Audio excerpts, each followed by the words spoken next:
organic smile to when you see this like is a when Manipur top channel in a senior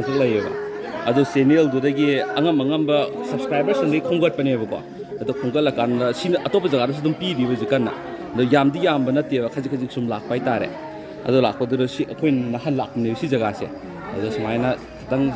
angamba tang tauge tan lak ne ko ado si lak ko si ne mo isum awa nungai do adagi habitang channel sida mateng pangbir ko kangu sia sida khatanga thagat piramo aduga ine moi awa nungai do adu khatanga sum haibi wo sa hinna si akhoi sida laina wana lairaga lele sida ningsing bidana lakpi dana ngamjaba khara noina akhoi da ta tembang ba ijari sina koi nu phai dagi pukning nungsi bam su phawi pen ja bam su phawi ko na khoi mayam na khoi bu nungsi bi he ba su wa khalon na khoi thamjare moigi haji awat apa kai sum kanogum leibagum yaw bro kamai taw akoi ya wal pa the laidi leiraga su man khara yeng san bira ma khara ki sakana ijari iba khara jina koi di zara ga lei ado akoi yu chamma ma bam thoe cha ni ju khangde thakka ni ju khangde akoi wakhan bodi loksin thok ka ba mo mai khara zara ga akoi hin ha bel wak pandam ju ko asumana khan ga do wakhan ju khan de asima tawraga koi sima tawni su khanjan ba ngamdre ko pura kok se jakharaga malang amada koi lai boi tawre tumba nungdang tumma ge heli wakhan ngai ta basu awam yam khanjan basu mayam no nga laga na koi ja sing ta koi punna lai kan da kharang ma kaw ko ade ahing wara kan na koi wakhan je koi chela ko gi awa ba lai gi ba pakhat ba lai gi ba de gi ai gi kum kai chak gi ba lan kum mang gi basu isa isu ngai na le ba mata pulap lai da ba ama mafam am da khar lai gi mafam am da khar lai kunjana ba sungam da ko asumai da ko isa isa khar yum ma lai ga isa isu mayam se gi ma taw ye nga ka su awa ba ko lai jara ko ne ba isu ma na le ke mam lai isu ma na cha ma ne ke mam lai akoi se khan tham am khang da ba hai ba ni manung wari sa na ja ba su awa na sa na ja ba isa isu ko lai ja ba pham je de da adugumba sum mai di awa ba mayam se kusal la ga da wakhan thok da ba ma koi da ko samam na ba ma akoi ni hin si bu kan mai taw do khara zara ga akoi hin sina akoi hin na bai da ma akoi thawai da mu ta hin bugum no ma gi si ba ya si da na ga hin bugum na koi je asumai na koi khallaga lai jari ba si sigumlaba jaraba numida sida akoi gi inau jing icha singna manipur top channel gi Maikai dagi ekoi ngasi wangu ahlo mayai lekai community hall relief camp asida ngamjaba khara dang makoina mateng pangko lakpasi ekoi relief camp gi maikai inmate gi maikai dagi ngam khoi leitana haraw phongdong ningi maramdi karigi no haraga ekoi na mafam asida ekoi gi megi tang ahum dagi ngasi phobada leirakpa sida ekoi gi ifamda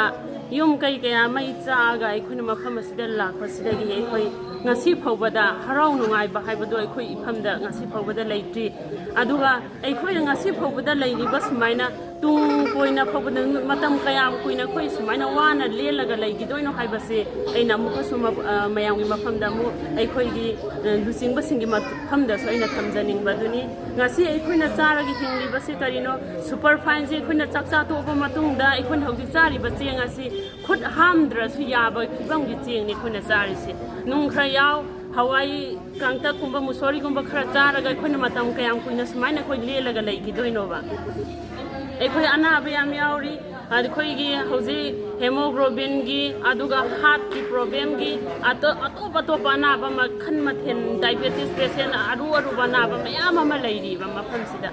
aduna ekoi super fine je charaga hemoglobin wala iron ka pag leiri ba kangbu sisu ekoi asigumba super fine khara hawai khitang kano do ba nung yaw hawai khara adugumba khatang khak charaga ekoi na makhoi gi degi la kaduri ba machi oiba posing asi kari no be khoina hauji khoni hingadori ba mai hingje adun hauji ning tham matam yauri winter matam yausalakpa matam sida pigliba angang singa sina ekoi kayam wana leli ekoi sarkar mai gai degi tawrai ba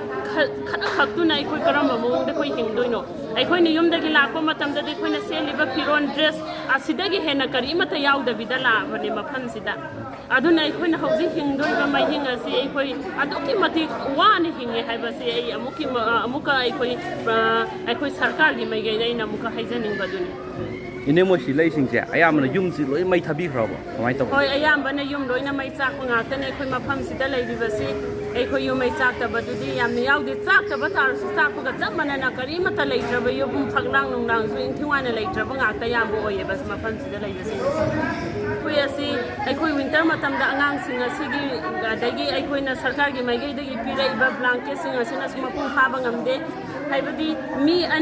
ani da akhoi na ama khak supa haibasi apa ga blanket to mana mi ani da ama supa ga akhoi na karmaina hingani